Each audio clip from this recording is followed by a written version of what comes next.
غلطی ہمارے اندر داخل کر دی گئی. بعض علماء سود ہیں کہ وہ استخارے کا طریقہ جو ہمیں بتاتے ہیں وہ بالکل غلط طریقہ ہوتا ہے. کئی بیویاں آ کر کہتی ہیں جی میں تو بچی میری بوڑھی ہو گئی ہے, میں تو جب بھی استخارہ کرتی ہوں دیکھتی ہوں کہ ایک سانپ آتا ہے, میری بچی کو ڈستا ہے. اب وہ بچی کو جن کی نظر ہے, وہ شیطان لعنتی کیا ہے. جو نبی صلی اللہ علیہ وسلم نے تو استخارے میں خواب کا کوئی ذکر ہی نہیں فرمایا. حضرت جابر رضی اللہ تعالیٰ سے حدیث ہے, اللہ کے نبی صلی اللہ علیہ وسلم نے فرمایا کہ کسی کو اللہ سے کوئی حاجت ہو تو وہ 2 نفل پڑھے, پھر اس کے بعد وہ یہ دعا پڑھے.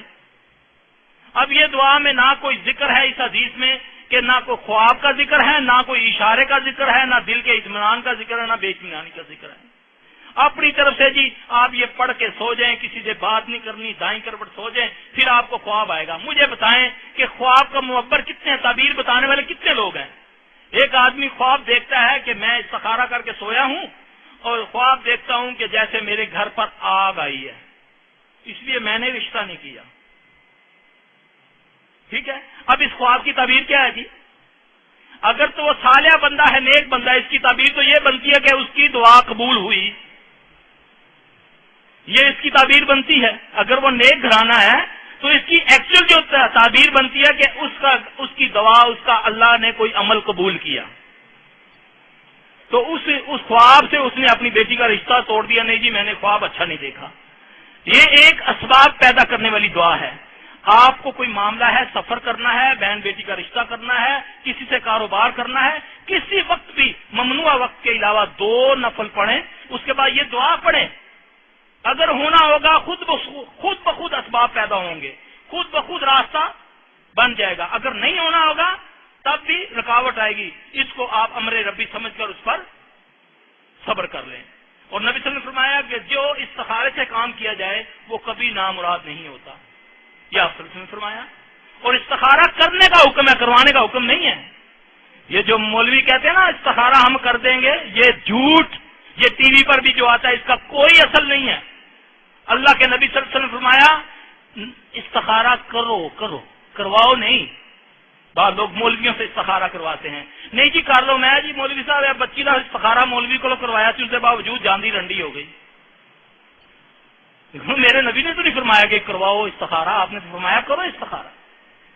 تو اس لیے کرنے کا آسان طریقہ 2 نفل پڑھو, سامنے رکھ کر دعا پڑھو.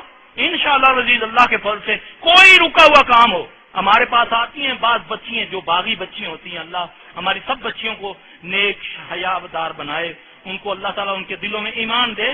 کئی بچیاں آتی ہیں ہمارے پاس, ہم نے کبھی ان کو بغاوت کے وظیفے نہیں بتائے. یہ کتابوں میں دیکھ لو, محبوب حاصل کرنے کے لیے یہ پڑھو. ابھی اعتکاف آیا گا نا, ابھی رمضان کے آخر میں اعتکاف کا سیزن آئے گا نا, وہاں بچے کتابیں لے کر بیٹھ جائیں گے, چلے کریں گے محبوب کو حاصل کرنے کے لیے. یہ سب شیطانی طریقے ہیں.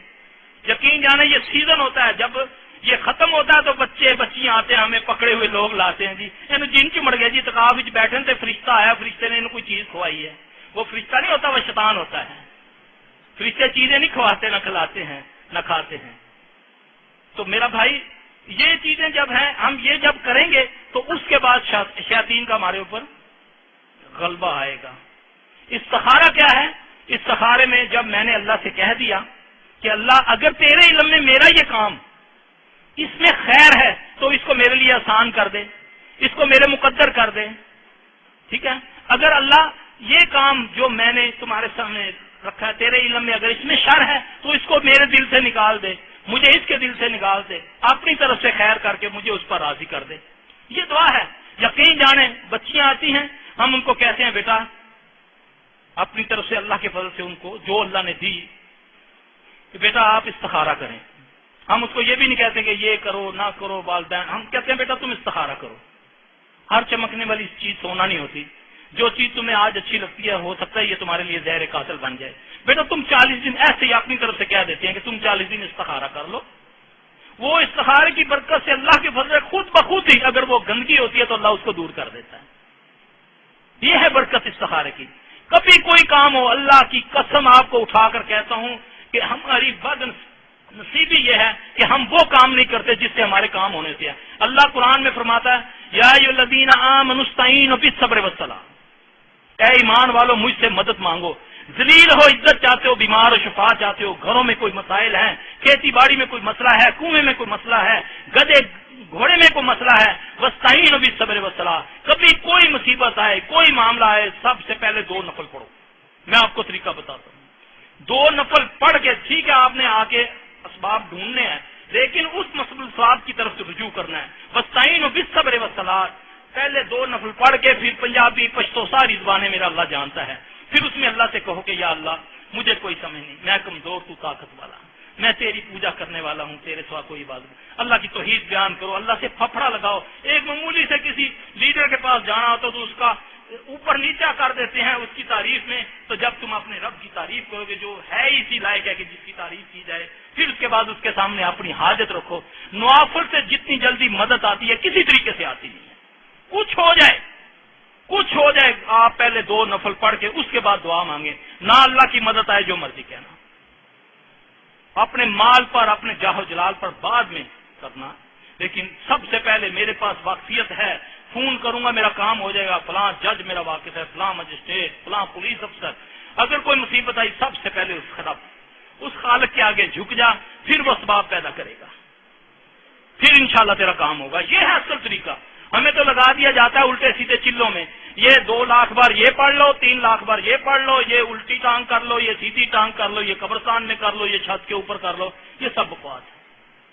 جو اللہ فرمائے یہ کیسے ہو سکتا ہے کہ اللہ کہے انا اعوذ باللہ من الشیطان الرجیم واستعینوا بالصبر والصلاۃ، صبر اور نماز سے مجھ سے مدد مانگو، تو میں صبر بھی کروں اور نماز بھی پڑھوں اور اللہ کی مدد نہ آئے؟ یہ کیسے ہو سکتا ہے؟ ان اللہ لا یخلف المیعاد، اللہ سے بڑھ کر کوئی وعدہ پورا کرنے والا نہیں ہے۔ تو اس لیے میرا بھائی اللہ تعالیٰ سے یہی دعا مانگے کہ یا اللہ ہمیں وہ عمل کرنے